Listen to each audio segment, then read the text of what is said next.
Assalamu alaikum dear students, hope you are doing well. Today I am going to start multiple choice question, course title Linear Algebra. The MCQs is important for BS Mathematics 4th semester, also for IT and engineering students. Linear Algebra multiple choice question. MCQs one is if A and B are square matrices of the same order, like A and B are square matrices of the same order, then trace of AB.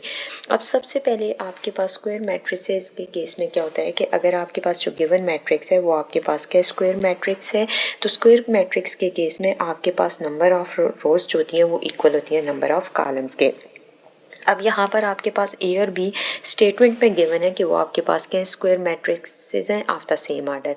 और trace of A B, सबसे पहले आपको trace का पता होना चाहिए कि trace आपके पास क्या है। ट्रेस के केस में जब भी आपके पास जो गिवन मैट्रिक्स है आपने उसका ट्रेस फाइंड करना है, तो ट्रेस के केस में आपके पास जो मेन डायगोनल एंट्रीज होती हैं आपने उसको सम करना होता है। Trace mean sum of the main diagonal entries. अब यहाँ पर आपके पास ट्रेस ऑफ ए बी किसके इक्वल होगा, जब भी आपके पास जो मैट्रिक्स है वो आपके पास प्रोडक्ट में, लाइक ए बी प्रोडक्ट में, उसका ट्रेस ऑफ ए बी किसके इक्वल होगा, ट्रेस ऑफ बी ए। अब यहाँ पर जो करेक्ट ऑप्शन है वो आपके पास क्या है, option number C, like trace of A B equal to trace of B A.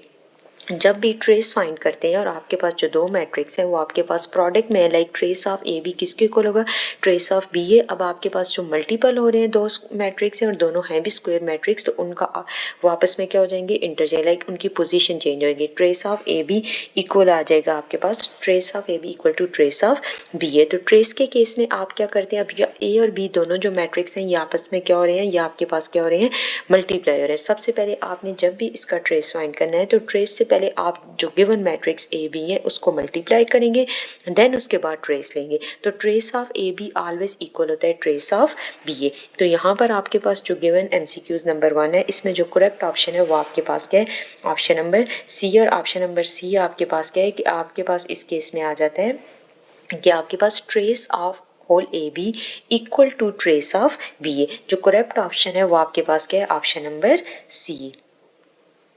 Wait में चेक करती हूँ, यहाँ पर टेक्स्ट जो है वो आपके पास हाईलाइट हो सकता है तो उसको कर देते हैं। सेकंड केस में आपके पास आ जाता है कि जो सेकंड ऑप्शन है वो आपके पास क्या है, if A and B are square matrices of the same order. अब सेकंड केस में आपके पास क्या है कि ए और बी आपके पास क्या है, आर स्क्वायर मैट्रिसेस हैं of the same order. Then अच्छा, फर्स्ट एमसीक्यूज और सेकंड एमसीक्यूज दोनों में आपके पास क्या है कि स्टेटमेंट सेम है। फर्स्ट में आपने ट्रेस फाइंड करना है, सेकंड में आपने ए बी होल ट्रांसपोज। अच्छा, ट्रेस के केस में आपके पास जो गिवन मैट्रिक्स हो वो आपके पास क्या हो, स्क्वायर मैट्रिक्स होना चाहिए। स्क्वायर मैट्रिक्स के केस में रोज इक्वल होती हैं कॉलम्स के। और जब भी आपने ट्रांसपोज लेना है तो ट्रांसपोज के केस में आप क्या करते हैं कि इंटरचेंज करते हैं, रोज को कन्वर्ट करते हैं इनटू कॉलम्स।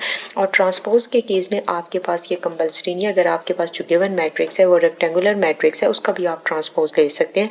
रोज को आप कन्वर्ट कर देंगे कॉलम्स में, तो उसी के अकॉर्डिंग जो गिवन मैट्रिक्स है उसमें उसका साइज चेंज हो जाएगा। अगर आपके पास 2/3 था तो फिर 3/2 आ जाएगा, रोज को इंटरचेंज करेंगे कॉलम में।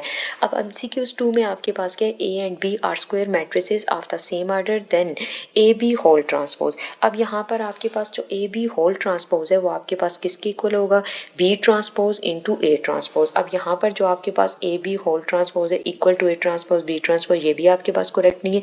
तो ए बी होल ट्रांसपोज किसके इक्वल आ जाएगा, B transpose into A transpose. अब यहाँ पर जो आपके पास MCQs 2 है उसका जो करेक्ट ऑप्शन है वो आपके पास क्या है, option number B transpose A transpose. जब आपके पास सबसे पहले, अच्छा ट्रांसपोज के केस में कैसे करेंगे, ए और बी को पहले मल्टीप्लाई करेंगे फिर होल में इसका ट्रांसपोज लेंगे, तो वो आपके पास किसके इक्वल आएगा, हमेशा B transpose into A transpose, B transpose into A transpose. तो MCQs जो आपके पास 2S में जो करेक्ट ऑप्शन है वो आपके पास क्या है, ऑप्शन नंबर बी। नेक्स्ट आपके पास थर्ड MCQs है, if A and B are symmetric matrices of the same order. अब आपके पास जो सिमेट्रिक मैट्रिक्स के केस में आपके पास क्या है कि जो गिवन मैट्रिक्स है वो आपके पास सिमेट्रिक है। तो सिमेट्रिक की सबसे पहले कंडीशन पता होनी चाहिए। सिमेट्रिक मैट्रिक्स के केस में आपके पास क्या होता है कि जो गिवन मैट्रिक्स है अगर आप उसका ट्रांसपोज लें तो इक्वल है ओरिजिनल मैट्रिक्स के। फॉर एग्जाम्पल अगर आपके पास ए ट्रांसपोज है तो ए ट्रांसपोज इक्वल टू आना चाहिए ए बी के। अब यहाँ पर आपके पास क्या है, ए और बी आपके पास सिमेट्रिक मैट्रिसेस हैं of the same order. It's means कि जो गिवन मैट्रिक्स ए और बी हैं ये आपके पास क्या है, सेम आर्डर के हैं। आपके पास दोनों या तो स्क्वायर मैट्रिक्स हैं, दोनों आपके पास या तो रेक्टेंगुलर मैट्रिक्स हैं। देन अगर आपके पास ए और बी स्क्वायर मैट्रिक्स हैं of the same order, if then AB is symmetric if and only if AB equal to B है।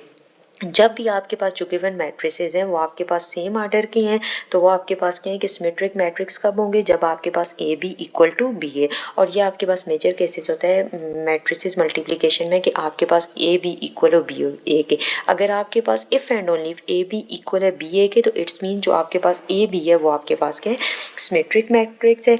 जो आपके पास MCQs 3S में जो करेक्ट ऑप्शन है आपके पास वो क्या है, ऑप्शन नंबर लाइक डी आपके पास करेक्ट है। नेक्स्ट है आपके पास MCQs 4 for all square matrices A and B, is it true that determinant of A plus B. Like आपके पास जो गिवन मैट्रिसेस हैं A और B वो आपके पास स्क्वायर मैट्रिसेस हैं और आपने इसका डिटर्मिनेंट करना है। लाइक लेफ्ट हैंड साइड आपके पास क्या है कि determinant of A plus B is equal to determinant of A plus determinant of B। तो आपके पास पहले जो गिवन मैट्रिक्स है उसको ऐड करें देन उसका डिटर्मिनेंट लें, और राइट हैंड साइड आपके पास क्या है कि determinant of A plus determinant of B। तो क्या ये आपके पास कंडीशन जो है ये ट्रू है कि determinant of A plus B is equal to determinant of A like plus determinant of B। यहाँ पर आपने डिटर्मिनेंट फाइंड करना है, कोई भी कांस्टेंट नहीं है कि like 3 of A plus B is equal to 3 of A plus 3 of B। तो यहाँ पर ये जो कंडीशन है ये आपके पास सेटिस्फाइड नहीं हो रही। तो आपके पास जो MCQs 4 है इसके लिए जो कंडीशन है determinant of A plus B is not equal to determinant of A plus determinant of B। तो आपके पास जो ये स्टेटमेंट है ये आपके पास क्या है, ट्रू नहीं है, ये आपके पास क्या है, फॉल्स स्टेटमेंट है। सॉरी ये जस्ट MCQ ऑप्शन बी इसमें करेक्ट है, फॉल्स स्टेटमेंट है। MCQs 5 है आपके पास, a matrix that is both symmetric and upper triangular matrix must be है। अब आपके पास क्या है कि जो गिवन मैट्रिक्स है वो आपके पास क्या है कि both symmetric and upper triangular matrix. Symmetric के केस में आपके पास क्या कंडीशन है कि A transpose equal to A, और अपर ट्रायंगुलर मैट्रिक्स के केस में आपके पास क्या होता है कि जो मेन डायगोनल एंट्रीज हैं आपके पास जो बिलो जो मेन डायगोनल एंट्रीज हैं वो आपके पास क्या हो 0 0, तो उस केस में आपके पास क्या अपर ट्रायंगुलर मैट्रिक्स है। अब आपके पास जो गिवन मैट्रिक्स है वो सिमेट्रिक और अपर ट्रायंगुलर कब होगा, आपके पास क्या है diagonal matrix, non diagonal but symmetric ये तो है ही फॉल्स, क्योंकि अपर के लिए तो डायगोनल एंट्री बोथ है एंड भी ये भी कंडीशन ट्रू नहीं है। तो आपके पास इस केस में जो कंडीशन MCQs आपके पास करेक्ट है वो आपके पास क्या है कि ऑप्शन ए डायगोनल मैट्रिक्स। जो आपके पास डायगोनल मैट्रिक्स है वो आपके पास क्या है both symmetric and upper triangular matrix. Next है आपके पास MCQ 6 आपके पास क्या है कि if A and B are invertible matrices. Invertible matrix means कि नॉन सिंगुलर। इन्वर्टिबल मैट्रिक्स के केस में आपके पास क्या होता है, जो गिवन मैट्रिक्स है उसका डिटर्मिनेंट आपके पास क्या होना चाहिए, not equal to 0 like non singular matrix. If A and B are invertible matrices with the same size then AB is invertible and AB whole inverse. अब आपके पास AB होल इनवर्स किसके इक्वल है, A B whole inverse equal to A inverse B inverse, या A B whole inverse is equal to B inverse A inverse. अगर आपके पास A और बी इन्वर्टिबल मैट्रिसेस हैं, invertible matrices mean non singular matrix है, और non singular matrix आपके पास कौन से होते हैं जिसका डिटर्मिनेंट आपके पास क्या है नॉट इक्वल टू 0, या तो ग्रेटर देन 0 होगा या less than 0 with the same size. A B is inverse, then A B whole inverse किसके इक्वल होगा, बी इनवर्स ए इनवर्स। आपके पास जो सेकंड MCQs था उसमें भी यही कंडीशन थी कि A B whole transpose equal to B transpose A transpose. तो यहाँ पर अगर आपके पास है ए बी होल इनवर्स तो वो किसके इक्वल होगा, बी इनवर्स ए इनवर्स। अब यहाँ पर जो आपके पास करेक्ट ऑप्शन है वो आपके पास क्या है, option just be inverse A inverse. आपके पास MCQ 6 में जो करेक्ट ऑप्शन है वो आपके पास क्या है, ऑप्शन नंबर बी। नेक्स्ट है आपके पास 7, a matrix E is called dash if it can be obtain from an identity matrix. अब क्वेश्चन में देखें मेंशन है कि आपके पास जो गिवन मैट्रिक्स E है आपके पास वो क्या है, is called dash if it can be obtain from an identity matrix by performing a single elementary row operation. अब आपके पास क्या है, by performing a single elementary row operation, वो आपके पास इक्विवेलेंट मैट्रिक्स होगा, एचुलन मैट्रिक्स होगा, एलिमेंट्री मैट्रिक्स या रो रिड्यूस मैट्रिक्स। तो आपके पास इस केस में जो करेक्ट ऑप्शन है वो आपके पास क्या है, एलिमेंट्री मैट्रिक्स है। अब यहाँ पर आपके पास जो एलिमेंट्री एलिमेंट्री मैट्रिक्स के केस में आपके पास क्या होता है कि an elementary matrix is a matrix that is obtained by performing one single elementary row operation. Elementary matrix आपके पास वो मैट्रिक्स होता है जो आपके पास ऑब्टेन किया जाता है by performing one single elementary row operation. और आपके पास इस केस में जो कॉमन है वो आपके पास क्या होता है, आइडेंटिटी मैट्रिक्स।